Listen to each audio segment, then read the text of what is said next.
ये मैं पूरी खबर आपको दैनिक भास्कर के हवाले से बताने जा रही हूं, जब हिडन कैमरा ने कैद किया बहराइच के उन उपद्रवियों की पूरी दास्तान। आप ये पूरा वीडियो अंत तक देखिएगा और समझिएगा कि आखिर ये बहराइच वाली जो हिंसा है जिसको हुए अब तक 10 दिन हो चुके हैं, उस दिन क्या बीता और कैसे हुआ। तो एक कोट सुनिए। कल तो हम लोग महाराजगंज में थे, 2 एजेंसी जल गई, गाड़ियां जल गई, दुकानें जल गई, कई महंगी महंगी गाड़ियां फूंक दी गई, कई बंदे एक साथ गए थे। जरूरी नहीं कि हम ही फूकेंगे, जिसका नंबर आएगा वही फूंक देगा। कुछ लोगों ने गद्दारी कर दी, नहीं तो पूरा महाराजगंज खत्म हो जाता। पुलिस वालों ने टाइम दिया था 2 घंटे, सारे पुलिस वाले हट भी गए थे। दैनिक भास्कर के इस हिडन कैमरे पर सच मानिए यह कबूलनामा है बहराइच हिंसा में शामिल उपद्रवियों का। बहराइच के महाराजगंज में हिंसा में कौन लोग शामिल थे, उसे रोकने में पुलिस क्यों फेल हुई, क्या ये सब कुछ पहले से प्लान था। इसको लेकर दैनिक भास्कर ने 5 दिन तक महाराजगंज और उसके आसपास के गांवों में इन्वेस्टिगेशन की और इन्होंने 3 उन महत्वपूर्ण किरदारों को ढूंढा। महाराजगंज से 5 किलोमीटर दूर बेडवा गांव की सड़क पर उन्हें 2 युवक मिले। अभी पूरी बात मैं आपको दैनिक भास्कर के हवाले से बता रही हूँ। वो कहते हैं कि महाराजगंज से 5 किलोमीटर दूर बेडवा गांव की सड़क पर हमें 2 युवक मिले। हमने जानना चाहा कि क्या वो हिंसा में शामिल थे। शुरू में तो उन्होंने इनकार किया, लेकिन काफी देर बातचीत हुई तो उन्होंने उपद्रव को सिलसिलेवार तरीके से बताना शुरू किया। तो आप सुनिए। युवक सबूरी मिश्रा ने कहा, कल यानी 14 अक्टूबर को हम लोग महाराजगंज में थे। रिपोर्टर ने सवाल किया कि तुम लोगों ने फूंका था। इस पर युवक कहता है, हाँ और क्या, गाड़ियां जल गईं, दुकानें जल गईं, कई महंगी महंगी गाड़ियां फूंक दी गईं, कई बंदे एक साथ गए थे।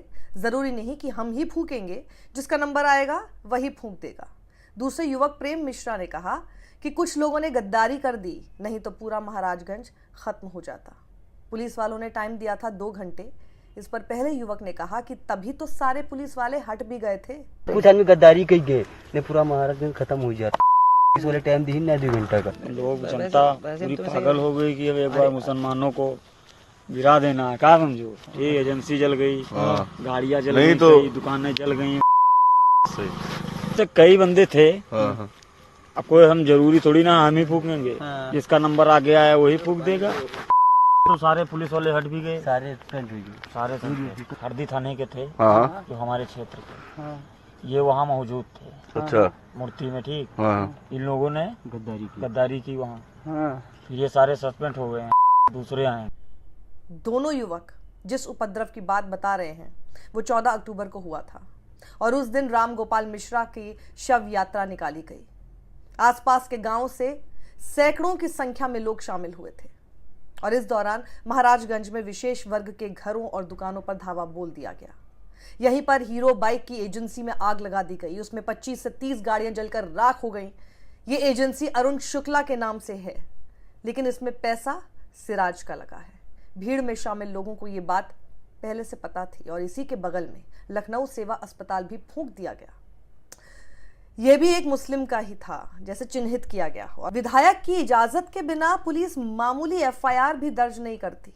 एनकाउंटर के बाद जब घायल सरफराज और तालीम को जिला अस्पताल में भर्ती कराया गया तो वहां भारी फोर्स तैनात की गई।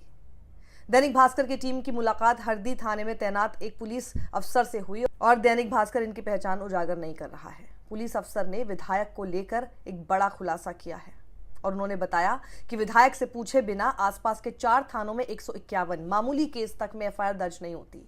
विधायक जी का पूरे जिले में इस तरह का होल्ड है। डीएम एसपी उनकी ही बात सुनते हैं। पुलिस अफसर ने बताया, मुझे सूचना मिली है कि राम गोपाल मिश्रा की पहले से ही अब्दुल हमीद के परिवार से टसल चल रही थी। अब्दुल का बेटा जिसने गोली मारी है वो बदमाश है।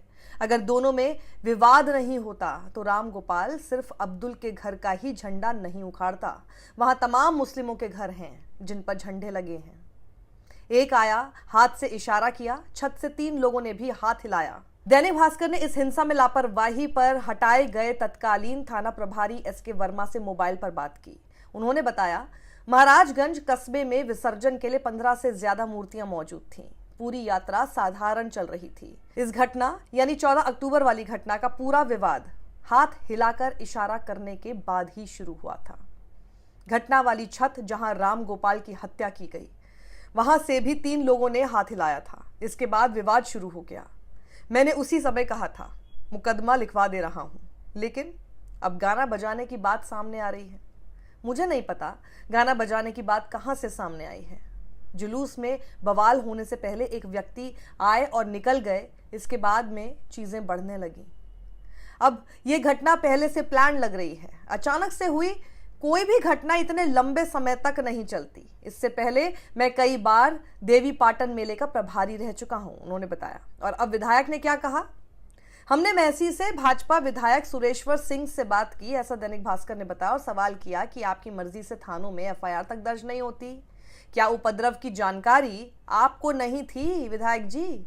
इस पर विधायक ने कहा कि महसी पुलिस चौकी की पूरी जिम्मेदारी है। वहीं सिपाही से हेड मुहर्रिर हो गए और फिर दरोगा हो गए।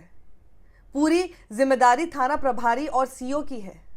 थाने से 500 मीटर दूर हंगामा होता है, इन्हें पता ही नहीं चलता। हमने हटाने के लिए शिकायत भी की थी, लेकिन कोई कार्रवाई नहीं हुई।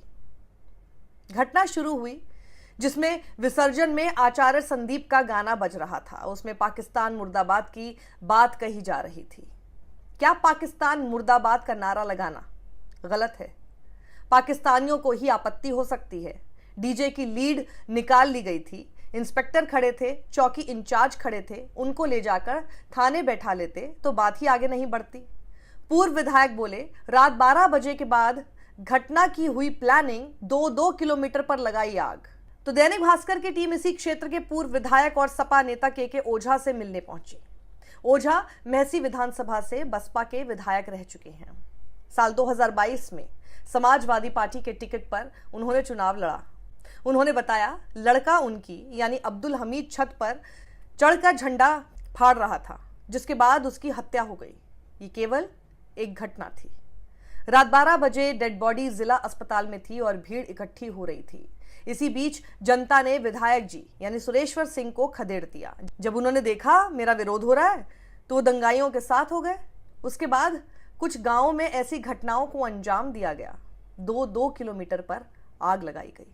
क्या पुलिस फोर्स कम थी? दैनिक भास्कर की टीम फिर थाना हरदी पहुंची, जहां थाने में तैनात मुंशी मिले और मुंशी से इन्होंने हिडन कैमरे पर बात की और उन्होंने कहा कि इस विसर्जन के दौरान महाराजगंज कस्बे में पुलिस बल की कमी थी। केवल हमारे एक थाने का पुलिस बल मौजूद था। उन्होंने कहा हमारे क्षेत्र में कुल 4 जगह मूर्ति विसर्जन होता है, जिसमें महाराजगंज पहले से सेंसिटिव रहता है। हम लोगों ने जिले से अतिरिक्त पुलिस बल मांगा था, लेकिन वो नहीं मिला। और इससे पहले हम लोगों को अतिरिक्त पुलिस बल मिलता था। हम अपने थाने और चौकी की पुलिस के साथ पूरे कार्यक्रम को करवा रहे थे। चूंकि कस्बे में 15 से अधिक मूर्तियां थीं, उसी तरीके से पुलिस बल जगह जगह पर मौजूद था। और वहीं एसडीएम बोले आरोपी के पास 4 लाइसेंसी हथियार। महाराजगंज में कोई मैजिस्ट्रेट नहीं तैनात था। इसके बाद दैनिक भास्कर की टीम महसी तहसील के एसडीएम अखिलेश सिंह, जो कि अब हटा दिए गए हैं, उनसे मिलने पहुंची। वो भी इस घटना में चोटिल हुए थे। उन्होंने इनसे इस कार्यक्रम में हुई तैयारियों के बारे में जानकारी ली। उन्होंने बताया कि पुलिस की कमी थी या नहीं, ये हमारे विभाग की बात नहीं है। हमने अपनी तहसील क्षेत्र में 2 मैजिस्ट्रेट तैनात किए थे। महाराजगंज में परंपरागत तरीके से मूर्तियां विसर्जन के लिए पहले से जाती हैं और इसमें कोई नई प्रथा नहीं है। हमने महाराजगंज कस्बे में किसी मैजिस्ट्रेट को तैनात नहीं किया था। इस घटना के आधे घंटे बाद हम खुद मौके पर पहुंचे थे। आरोपी अब्दुल हमीद के परिवार में 4 लाइसेंसी असलहे हैं। अगले दिन 14 अक्टूबर को जब हिंसा भड़की तो हमने अपनी तरफ से पूरी तैयारियां करके रखी हुई थी। पोस्टमार्टम हाउस से एसडीएम सदर खुद डेड बॉडी लेकर मृतक के घर पहुंचे थे। तहसील पर एसडीएम साहब फोर्स लेकर खुद मौजूद थे। स्पेशल इंटेलिजेंस का दावा, अधूरी थी तैयारियां। लोकल इंटेलिजेंस हुआ फेल।